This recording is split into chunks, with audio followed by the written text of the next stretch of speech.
رسول اکرم میگوید اتقوا الزنا فإن فیه 6 خصال. ای امت مسلمان، از زنا پرهیز کنید، زیرا که در زنا 6 خصلت است. 3 فی الدنیا و 3 فی الاخره. این 6 خصلتی بعد این وعیدهای سخت 3 تاش در دنیا میبینین و 3 تا دیگرش را در آخرت میچشین. و اما التی فی الدنیا، آن 3 چیزی که از حساب زنا بر ما و شما میرسد، رسول الله چی گفتن؟ اول فذهاب بهاء الوجه. یکم پیغمبر خدا گفتن اون چهره نورانی که در روی امت من است، وقتی که امت من به زنا اگر داده شد، این چهره نورانی از روی او کشیده می شود. در چهره انسان زناکار دیگر نور اسلام باقی نمی ماند. هیچگاه در چهره انسان زناکار از نور اسلامی چیزی باقی نمی ماند. دویم رسول الله چی گفتند؟ دویم معامله بدی که خداوند در دنیا بر او میکند و قصر العمر، خداوند عمر او را کوتاه میسازد.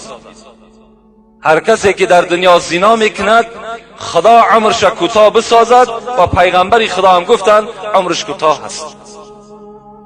و سوم و دوام الفقر. رسول الله گفتند سیوم چیزی که بر زناکار میرسد، این اصلا دسترخوان اون نان نمیبیند. اگر چند دولت دارد، دولتی او تیز است که خراب میشود. اگرچه با تمام شرایط ها آماده کرده شده هم که باشد، خداوند البته قادر است که همه نعمت از این زناکارش بردارد. زیرا این زناکار بے انصاف است، زیرا این زناکار تجاوز در امر خدا کردگی است، با خدا جنجال کرده است، با خدا مبارزه برده است. البته خدای نعمت از او می بردارد. و اما التی فی الاخره، 3 عملی که خداوند در آخرت با زناکاران میکند، این چی است؟ اول فسخط الله تعالی.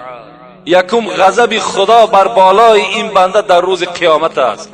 و سوء الحساب، سختترین حساب خدا بالای زناکار میگیرد. و عذاب النار. و بعد اینها معامله کردنش خداوند چیکارش میکند؟ خداوند البته وارد دوزخش میسازد. البته این مکافات شخصی هست که در دنیا زنا میکند.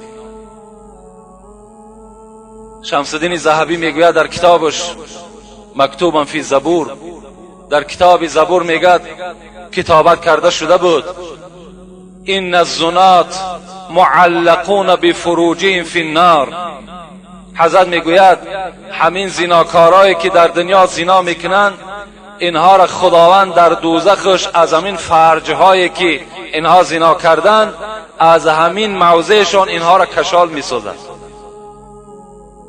خب بعدا چیکار میکند؟ یضربون بالسیاط من حدید. اینها را میگد از همین فرجهاشون کشال میسازد و با تیاقهای آهنین همان ملائکه های دوزخ اینها را میزنند. فاذا استغاث، وقتی که من الضرب، وقتی که میگد میزنن این زناکار طلب یاردم میکند، ای ملائکه مرا آزار بسیار نده، وجود من در من شد. این ملائکه دوزخ بر این زناکار چی میگفته است؟ نادته زبانیه.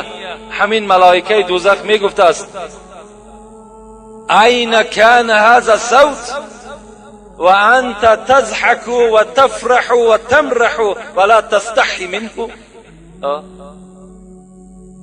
این ملائکه دوزخ میگفته است این طلب یاردمی که الحال از من میکنی، آیا نمیشد که همین طلب یاردم در دنیا میکردی؟ در حالتی که تو زنا میکردی میخندیدی، زنا میکردی راحت میکردی، زنا میکردی معیشت میکردی. ولا تستحی منه، از خدایی که تو را خلق کرد تو از او شرم نکردی، امروز تو با از من یاردم طلب میکنی. اینجا جای یاردم نیست دیگه. حضرت موسی گفتند الهی ما لمن زنا، پروردگارا کسی که در دنیا زناکار است او را چی جزا میتی؟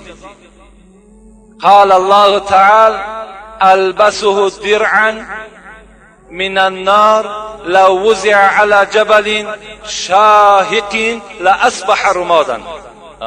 پیغمبر خدا چی گفتن؟ حضرت موسی گفتن خداوند جواب گفت که من بر زناکار چگونه معامله میکنم؟ یک درعش میپوشانم. درع گفته لباس همون دوزخی ها را میگن از آهن است، چنان تفسان از گفت میپوشانمش. اگر همون لباس دوزخی را در بالای کوه از کوههای بلند دنیا اگر بگذارین لاصبح رمادن، قسم به عظمتی خدا که کوه را خاکستر میگرداند. همون لباس زناکار است. لکن از همه ده زنای وزنین ترین پیغمبر خدا با کی گفتن؟ اعظم زنا بالام والاخت و بالمحارم. در باب زنا صحبت ها زیاد است. انشاءالله ما در باب هر یک جمعه من شاید که حدیث های از این تکرار میکنیم. رسول الله گفتند بزرگترین زنا زنای با مادر است و زنای با خواهر و اپه است و زنا با زنی هست که برای تو نکاح و حرام است. این از همه ده وزنین ترین زنا در نزد خدا به حساب می رود.